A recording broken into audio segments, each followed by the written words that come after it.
Okay, today is next session. This session is designed to help you to understand how you can be kind, loving, balanced, peaceful, and yet really rich. Design of my health life. What is my inner call? You need to be serious, strict, self restless, tensed in order to be rich. No, none of these are the fundamental to be rich. The session is designed to help you to understand how you can be kind, loving, balanced, peaceful, and yet really rich. There is a wonderful Native American proverb that states, "What I hear, I tend to forget. What I see, I tend to remember. What I do, I understand." So let's proactively get involved into this and understand the art of money mastery better. Before we begin with the session, tell me, did you try to happy work? So, how was it? I am sure your money kept talking to you because you have never talked with your money for many years. You must have kept thinking about your conversation with money because till now you never had any conversation with money. Some of you must have felt guilty and bad about ignoring money all these years. तो आपको करना क्या है, आप ध्यान रखना है. That's okay, absolutely fine. I want you to stop feeling bad about it now and take a deep breath. Forgive yourself for judging yourself and judging your money and what happened in the past. Let's start afresh. Let's mark a new beginning, a happy forever beginning. Let's make money your best companion. Wealth principle. If you want to change the fruits, you have to change the roots, right? If you want to change the visible, you must first change the invisible. The journey of money mastery begins with understanding the purpose, the why, the what, and once you answer these, nothing can stop you from achieving your goals. Sounds good? Well, then take a piece of paper and start jotting. What do I really want? Is it money?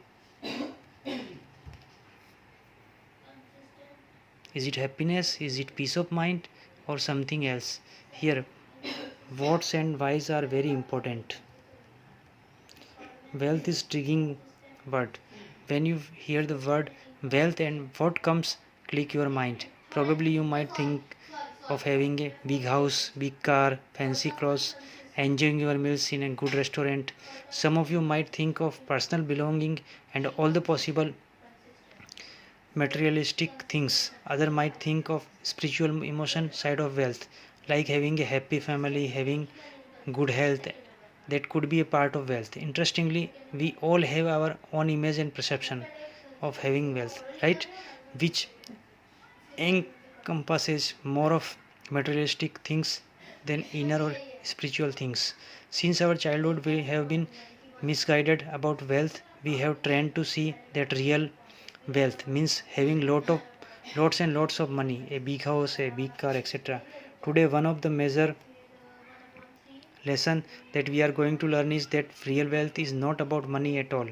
So we are going to look at wealth with a new perspective and a new angle. We will understand its new definition. We have a wrong judgment about money. Since we were small kids, we were being put into an infinite race of becoming wealthy. If you have seen Three Idiots, in that movies, Boman Irani tells to his students that life is a race and to win you need to run fast. We too were being consistently reminded of this. In school we have been told work hard or else you won't get good grades. Good grades for what? So that you can get good admission in a good college, so that you can get a good job in a reputed company. If you go to a good school, you can be rich one day and have all the good things in life, which is called wealth. What is wealth? Wealth is to have some materialistic ownership, like houses, car, jewelry, and all other toys. And then you think to yourself, how much is enough? What is interesting is that when it comes to wealth, people think,